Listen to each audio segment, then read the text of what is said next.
मित्रहरू नमस्कार, म तपाईको मित्र गुरास बन। बच्चालाई सफल, रूपान्तरण, परिवर्तन, समृद्धि, आनन्द, खुसी, शान्ति हैन सन्तोषले भरिएको जीवन दिनको लागि मातापिताले बच्चालाई सानैबाट सिकाउनु पर्ने 5 टिप्सको बारेमा आज हजुरहरूसँग व्याख्या गर्नको लागि, आज हजुरहरूसँग बाँड्नको लागि म उपस्थित भएकी छु। मित्रहरू, बच्चालाई सधैँ always say please and thank you भनेर सिकाउनुहोस्। यस मित्रहरू, बच्चालाई प्लिज भन्न, बच्चालाई सरी भन्न, थ्याङ्क यू भन्न, बच्चालाई माफ माग्न सिकाउनुहोस्, बच्चालाई धन्यवाद भन्न सिकाउनुहोस्, बच्चालाई प्लिज भनेर सिकाउनुहोस्। भन्न खोजेको के हो भने, ठेट नेपाली भाषामा हजुरहरूसँग भन्न खोजेको के हो भने, बच्चालाई विनम्रता सिकाउनुहोस्। मित्रहरू, मैले के कुरा प्राप्त गरिरहेको छु, कति सहज जीवन छ भन्ने कुराको बोध गराइदिनुहोस् र धन्यवाद भन्न सिकाउनुहोस्। मित्रहरू, दोस्रो नम्बरको टिप्स तपाईहरुसँग सेयर गर्न गइरहेकी छु।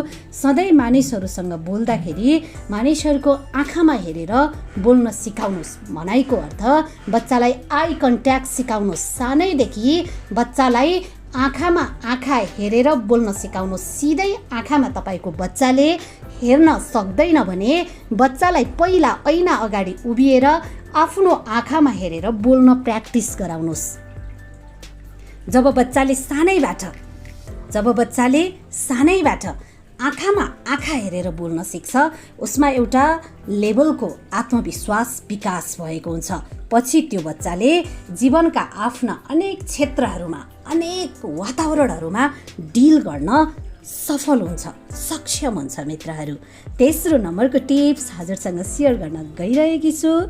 मित्रहरू, learn to cook a basic meal. यस मित्रहरू, हामी के सोच्छौँ भने अलिकति समृद्ध हुन थालेपछि बच्चालाई अब एउटा दुईटा सर्भेन्ट गर्न भयो भने त झन् बच्चालाई किन काम गर्न दिने, छँदैछ नि सर्भेन्ट भन्ने खालको कन्सेप्टको विकास हुन्छ। बच्चालाई please learn to cook basic meal भनेर पनि सिकाउनु पर्दो रहेछ।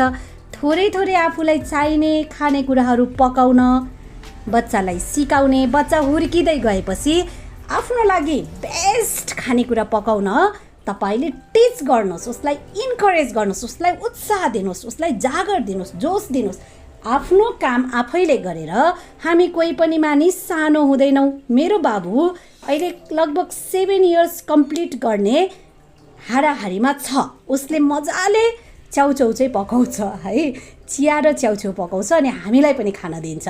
म तपाईहरुलाई यो आइडिया दिन चाहन्छु। बच्चालाई कुक गर्न सिकाउनुहोस्, बच्चालाई आफ्नो सामानहरू मिलाएर राख्न सिकाउनुहोस्, बच्चालाई आफ्नो काम आफै गर्न सिकाउनुहोस्। यो बानीले बच्चामा कस्तो खालको ह्याबिट डेभलप हुन्छ भने म्यानेजमेन्टको, व्यवस्थापनको, ऊ एउटा कुशल व्यवस्थापक बन्न सक्छ। ऊ छरिएको एकदमै फोहोर रुममा होइन, clean, neat and clean organise कोठामा बस्न सुरुवात गर्छ। आफ्नो लाइब्रेरी, आफ्नो कपी किताब आफै मिलाउन सुरुवात गर्छ, आफ्नो ब्याग आफै राख्न सुरुवात गर्छ भने उसले जीवनको रियल एजुकेसन लिइरहेको छ भन्ने कुरा हजुरहरूले हृदयमा राख्नु होला। मित्रहरू, 4 नम्बरको टिप्स तपाईसँग बाँड्न गइरहेकी छु। मनी म्यानेज गर्न पनि बच्चालाई सिकाउनु होला हैन। यो कुराहरू साधारण छ नि है, रिजल्ट जीवनमा यस्तो व्यापक दिन्छ मित्रहरू, यस्तो व्यापक दिन्छ। जो बच्चाले सानैबाट साना कामहरू पर्फेक्टसँग गर्न सिकेको हुन्छ नि, उसले भोलि आफ्नो जीवनमा मल्टिटास्किङ गर्न सक्छ के, एकै पटक लट्स अफ काम गर्न सक्छ।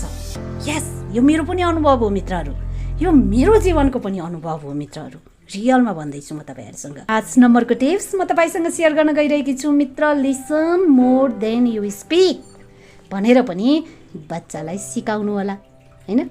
बोल्न भन्दा अगाडि सुन्न सिक, धेरै सुन्न सिक, थोरै बोल्न सिक भनेर बच्चालाई सानैबाट सिकाउनु भयो भने बच्चामा अब्जर्भ गर्ने एबिलिटी डेभलप हुन्छ सानै एजबाट।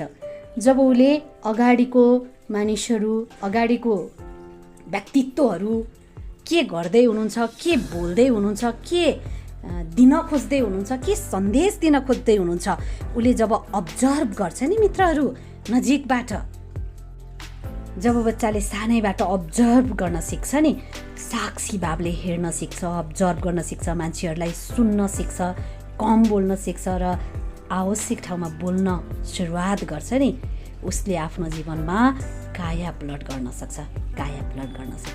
अरू टिप्स फेरि बाँकीको भिडियोमा तपाईँहरूसँग सेयर गर्नेछु। अहिले छुट्टिन्छु। हस्त धन्यवाद मित्रहरू। हाम्रो च्यानलमा राखिएका कन्टेन्टहरूले तपाईँलाई सहयोग गरिरहेको छ भने हौसलाको लागि हजुरले हाम्रो भिडियोलाई लाइक, सेयर, सब्सक्राइब गर्न सक्नुहुन्छ यदि हजुरलाई राम्रो लागेको छ भने। छैन भने तपाईँले नगर्दा पनि हुन्छ।